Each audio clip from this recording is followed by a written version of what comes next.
Bom dia, graça e paz do nosso Senhor Jesus Cristo sejam sobre a sua vida, sobre a sua família. Hoje mais um domingo, 21 de junho de 2020, nós estamos aqui, direto do escritório pastoral, para gravar o nosso estudo bíblico. Hoje na epístola de Paulo, na carta de Paulo. A gente vai entender um pouco essa diferença aí entre carta e epístola, né? Porque dá uma confusãozinha, o que é carta, o que é epístola? Carta de Paulo, epístola de Paulo a Tito.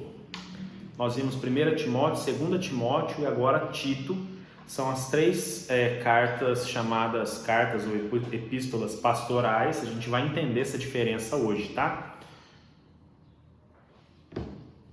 Então abre lá em Tito e vamos começar o estudo de hoje fazendo essa diferenciação entre carta e epístola e carta. Porque às vezes fala, é carta de Paulo, é epístola de Paulo, qual que é a diferença? Carta de Tiago, epístola de Tiago. Às vezes a gente fica meio perdido, né? Então vamos lá. Carta, quando a gente fala carta de Paulo a Tito, por exemplo, quando eu atribuo a nomenclatura carta, é porque carta tem um cunho mais pessoal e ela é dirigida a uma pessoa, né? E aborda uma situação específica. Então, carta tem cunho pessoal, dirigida a uma pessoa e abordando uma situação específica. Ela não tem como objetivo primário ser lida pela comunidade. Então, carta tem um cunho muito mais pessoal, dirigido a uma pessoa, devido a uma situação específica, e ela não tem como objetivo primário ser lida por toda a comunidade. Espera um pouquinho, guarde essa informação. Isso é carta.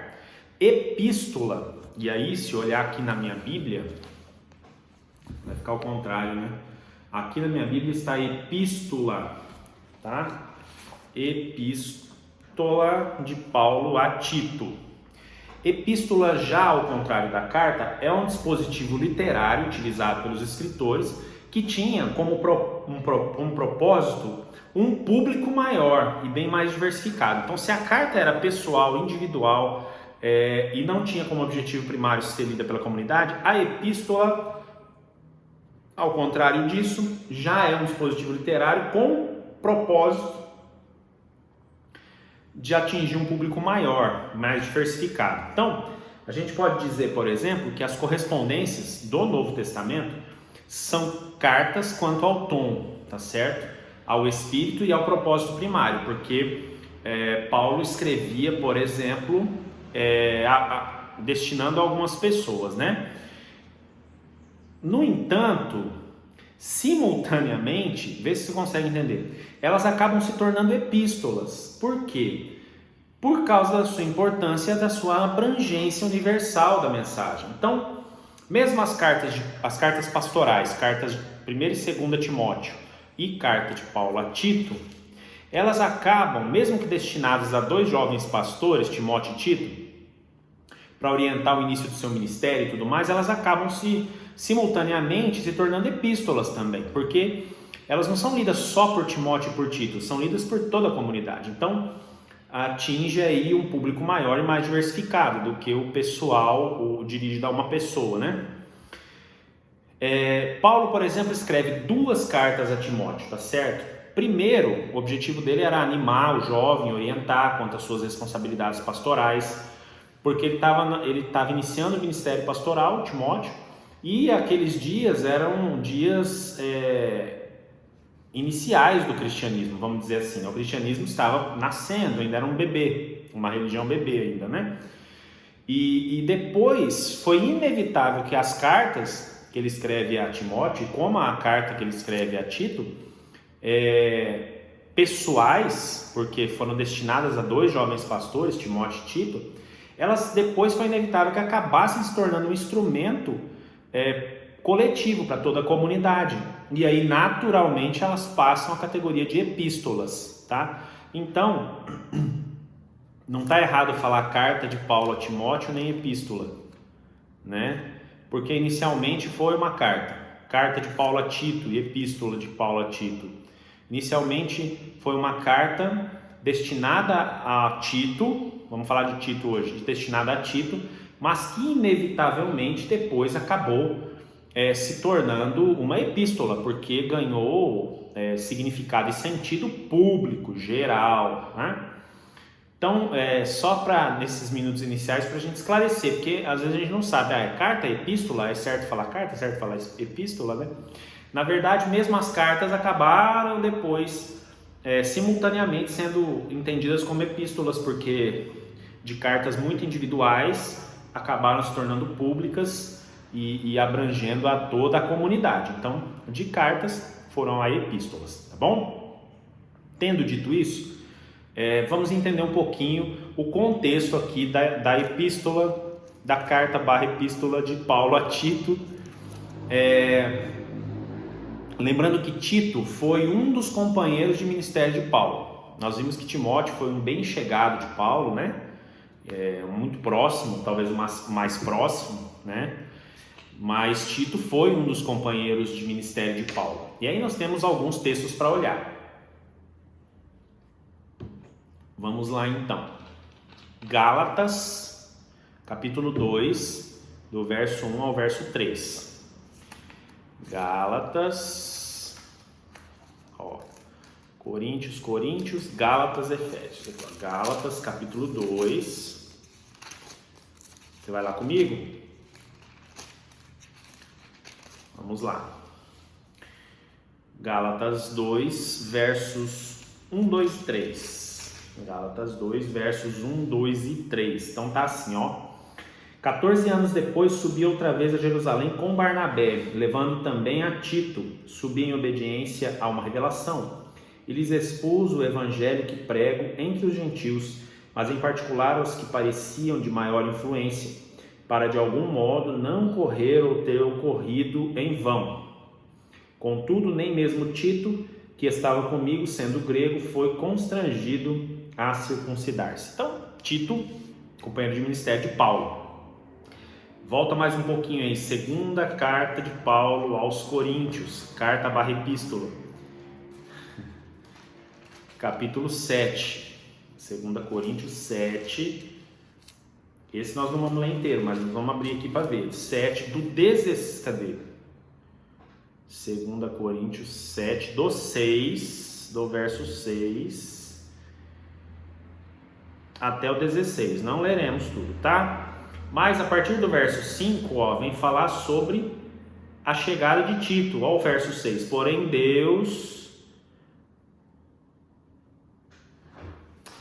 Deus, que conforta os abatidos, nos consolou com a chegada de Tito. Então, do 6 ao 16, depois você pode ler aí, 7 do 6 ao 16. Ainda aí no verso 8, do lado de cá da página, 2 Coríntios 8, verso 6, vamos ver como é que está aqui. O que nos levou a recomendar a Tito, que como começou, assim também complete esta graça entre vós. Tito. E ainda no capítulo 8, versos 2 Coríntios 8, 16 e 17. Mas graças a Deus que colocou no coração de Tito a mesma solicitude por amor de vós, porque atendeu ao nosso apelo e mostrando-se mais cuidadoso, partiu voluntariamente para vós outros. Tito, companheiro de ministério de Paulo. Olha o verso 23, ainda aí de 2 Coríntios 8. 23 diz assim, quanto a Tito é meu companheiro e cooperador convosco, quanto a nossos irmãos são mensageiros das igrejas e glória de Cristo. Tá bem? Então Tito, e aí a gente vai no último texto para ver que Tito era companheiro de ministério de Paulo, que é a segunda carta, epístola de Paulo a Timóteo. Vamos lá, agora pertinho de Tito, capítulo 4, finalzinho lá, 2 Timóteo 4, verso 10.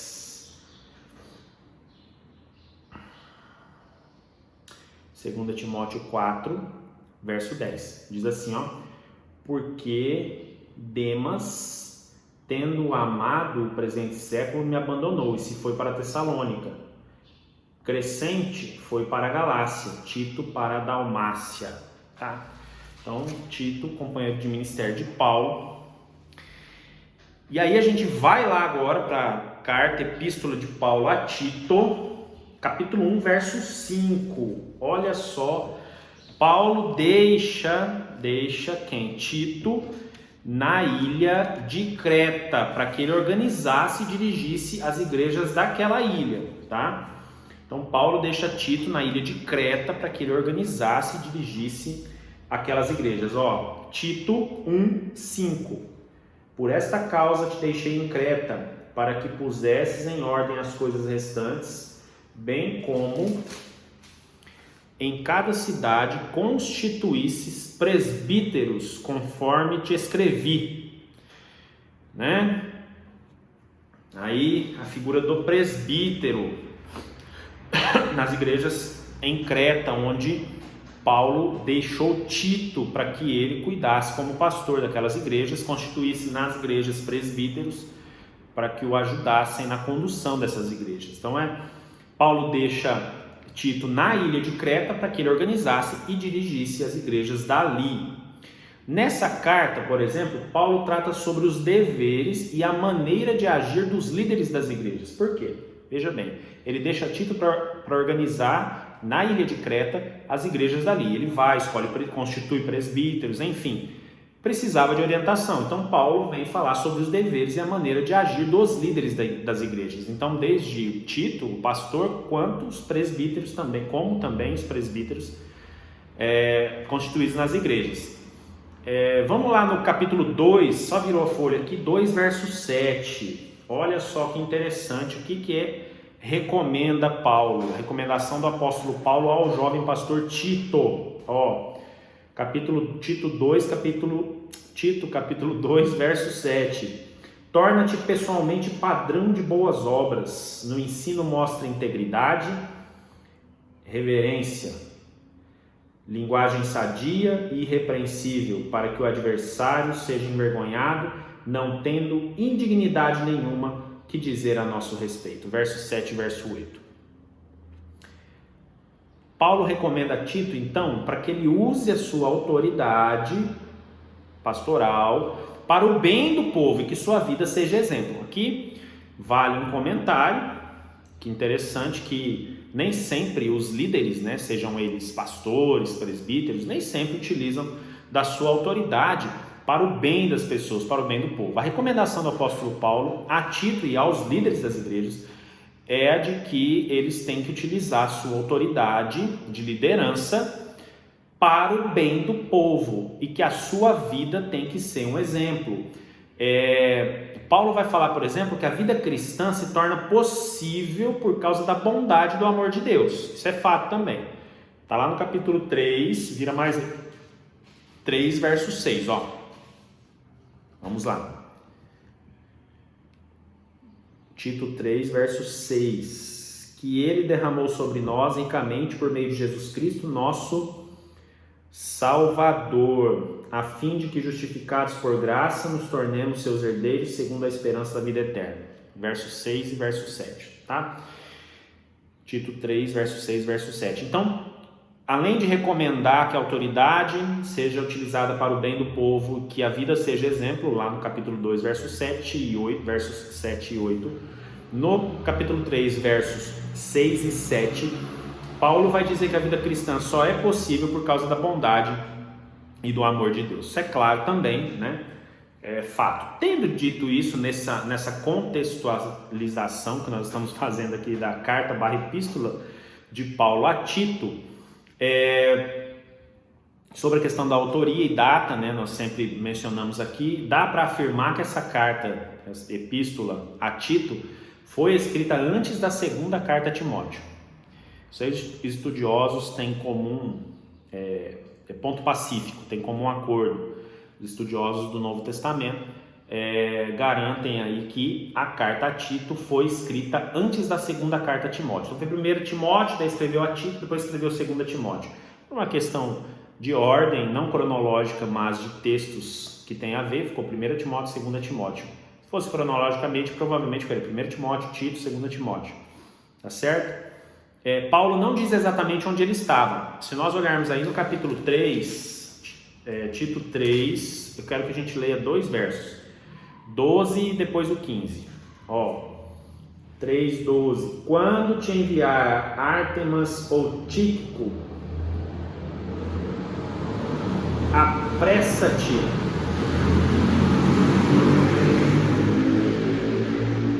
Esses problemas de gravação, né?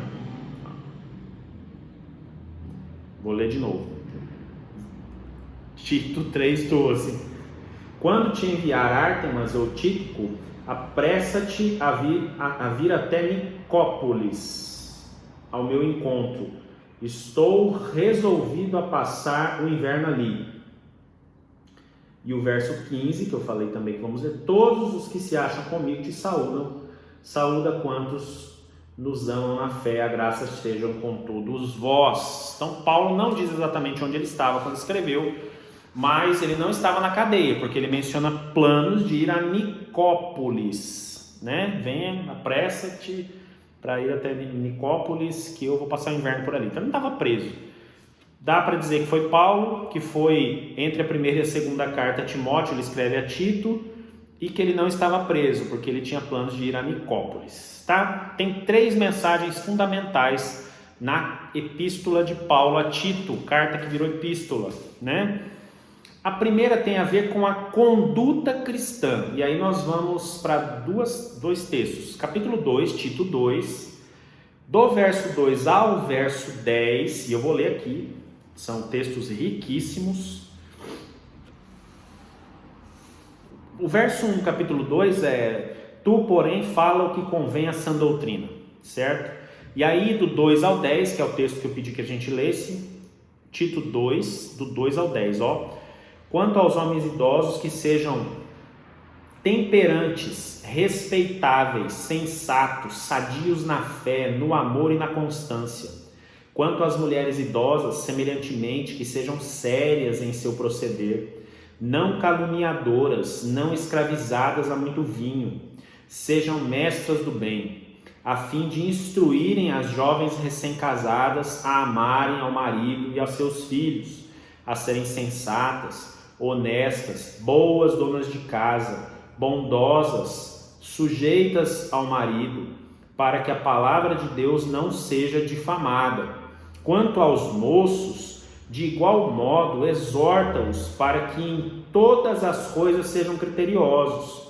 Torna-te pessoalmente padrão de boas obras, no ensino mostra integridade, reverência, linguagem sadia e irrepreensível, para que o adversário seja envergonhado, não tendo indignidade nenhuma a que dizer a nosso respeito. Quanto aos servos, que sejam em tudo obedientes ao seu Senhor, dando-lhes motivo de satisfação. Não sejam respondões, não furtem, pelo contrário, deem prova de toda fidelidade, a fim de ornarem em todas as coisas a doutrina de Deus, nosso Salvador. Vai aí para o capítulo 3, agora só verso 1 e verso 2. Tito 3, 1 e 2, olha só. Lembra-lhes que se sujeitem aos que governam, às autoridades, sejam obedientes, estejam prontos para toda boa obra. Não difamem a ninguém, nem sejam altercadores, mas cordatos, dando provas de toda cortesia para com todos os seres humanos. Bom, daria para a gente ficar aqui um ano estudando esses 2 textos, não é verdade? Os cristãos, de maneira geral, têm o dever de viver uma vida que não leve vergonha para o cristianismo, que não leve vergonha para a religião cristã. É interessante que ele fala dos idosos, das idosas, dos moços, né? Fala dos servos, da esposa. Interessante. Fala dele para ser irrepreensível. Muito bom. Excelente. Engloba várias temáticas, né? Esses textos que nós lemos na carta de Paulo a Tito, que virou epístola,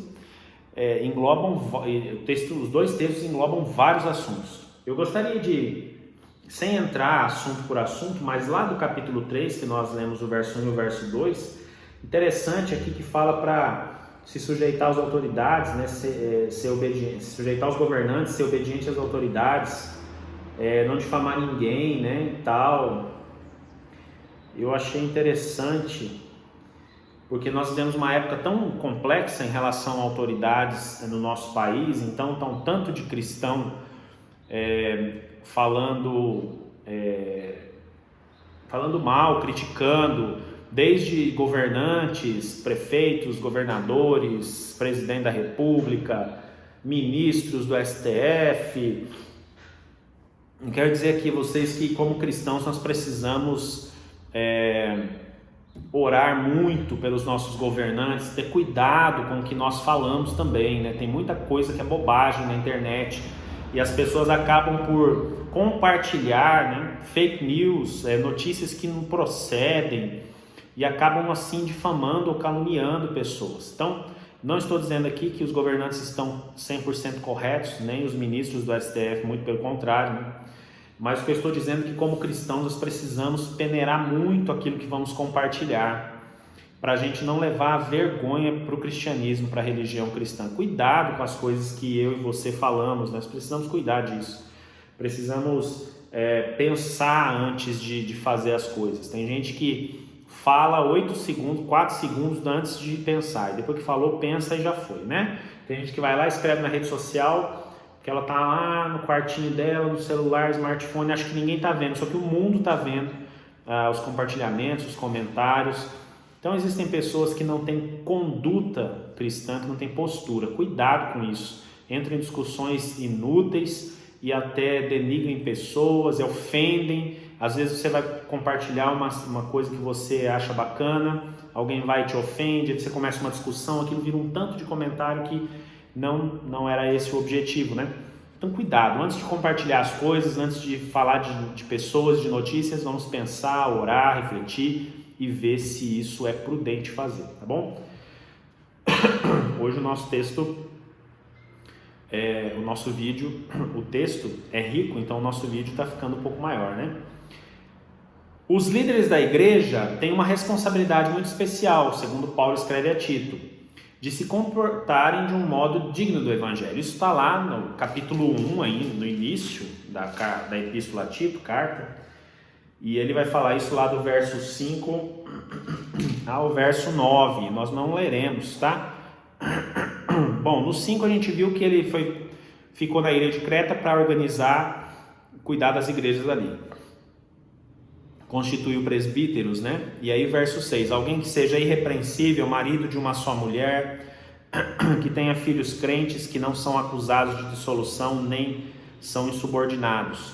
Porque é indispensável que o bispo seja irrepreensível, como despenseiro de Deus, não arrogante, não irascível, não dado ao vinho, nem violento, nem cobiçoso de torpe ganância, antes hospitaleiro, amigo do bem, sóbrio, justo, piedoso, que tenha domínio de si, apegado à palavra fiel, que é segundo a doutrina, de modo que tenha poder tanto para exortar pelo reto ensino, como para convencer os que o contradizem. Falando do presbítero, do bispo, do pastor, dos líderes, né, da igreja, os líderes máximos das igrejas. Interessante que tem uma lista de coisas. Ser irrepreensível. Então, talvez ninguém pudesse ser pastor ou presbítero, né? Dizer que sou irrepreensível é algo bem pesado. Mas a ideia de Paulo era realmente filtrar muito as lideranças, porque a liderança dita o ritmo da igreja. Se a liderança vai para o abismo, ela leva a igreja junto, não é? Então, primeira mensagem, conduta cristã. Segunda mensagem, doutrina cristã. E aí ele fala que as doutrinas falsas são perigo para a religião cristã e que os líderes da igreja têm o dever de ensinar o verdadeiro evangelho. Isso aqui a gente encontra no capítulo 1, do verso 9 ao 16, capítulo 2, verso 1 e capítulo 3, versos 8 e 9. Vamos lá no capítulo 3, vamos ler só um texto, 8 e 9. Fiel é esta palavra, e quero que no tocante a estas coisas faças afirmação confiadamente, para que os que têm crido em Deus sejam solícitos na prática de boas obras.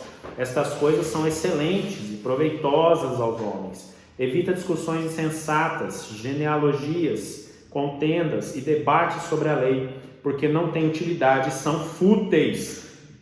Olha só, Acabei de falar, cuidado com a internet, evita discussões insensatas. Olha o verso 10, evita o homem faccioso, depois de admoestá-lo primeira e segunda vez, pois sabes que tal pessoa está pervertida e vive pecando e por si mesma está condenada. Faccioso, que gosta de causar confusão, divisão, facção, e aí você exorta uma vez, uma segunda vez, esquece, o evite, se ele não se arrependeu e se endireitou. É a orientação de Paulo ao jovem Tito.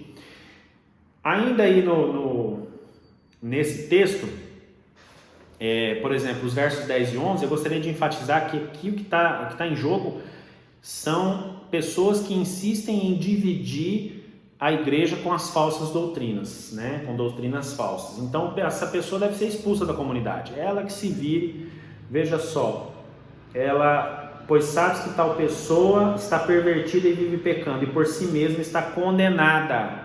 Esqueça dela.